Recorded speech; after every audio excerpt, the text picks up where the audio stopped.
as I'm unloading this truck, I just wanted to show, for safety, I've got my winch hooked up to the axle of the truck, and I've also got this chain dedicated, hooked to a stake pocket in case anything inside of my winch let go, or if the cable actually snapped, this would actually hold the truck from taking off all the way down the hill. So it's just kind of a good idea to keep in the back of your mind to do that just to be safe.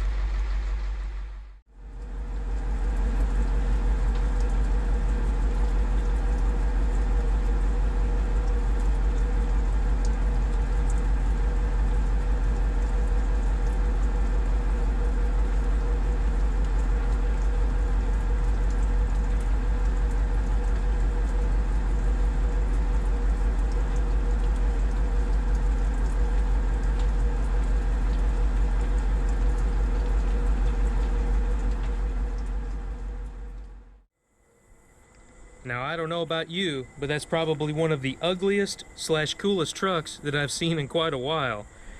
This is a 1959 International BC-160.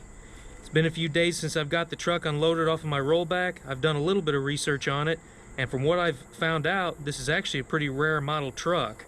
It was International's version of an LCF, or low cab forward. Now, this isn't a conventional cab, but it's also not a cab over. It's four-wheel drive.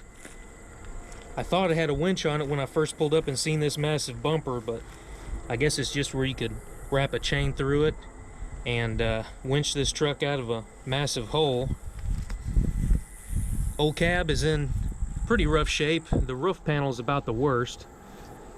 You can see here when I open the door that the cab is rusted out basically in the top. Now, these cabs are not hard to find roof skin wise, so I can probably put a new skin on this truck and probably won't have a major problem in finding one of those. Floorboards have a little bit of rust in them. I mean, this truck is basically pretty rough, but from what I paid for it and everything, which we'll go over that in a future video, I think it was well worth it. Kind of an interesting note on the speedometer, the way that's set up there. Now, this truck, amazing enough, has a clean and clear title for it. Now, this old truck used to have a utility bed on the back, and it also had an auger for setting telephone poles. It was owned by an electric company. Now, I'll go into this truck a little bit further in a future video. I just wanted to go over and show you the newest truck to the channel. I wanted to say a special thank you at the end of this video to everybody who takes the time out of their day to watch my videos. That truly means a lot. I've had a lot of people actually share my videos on Facebook and other websites, truck forums, all that kind of stuff, and that definitely helps out. Anytime my videos are liked and commented on, it basically tells YouTube that I'm doing a good job with my content, and then they themselves try to promote my videos and get them out there to a wider audience. Now, this is not also just about me. This is also other channels that try to keep the art of wrenching on stuff yourself alive. So thanks for watching this video. I know there's probably one or two people out there that are probably thinking, wow, Zane, I can't believe you got another project truck. Well, this time I have a really good explanation and reason of why I bought this truck, and the reason is I'm practically insane.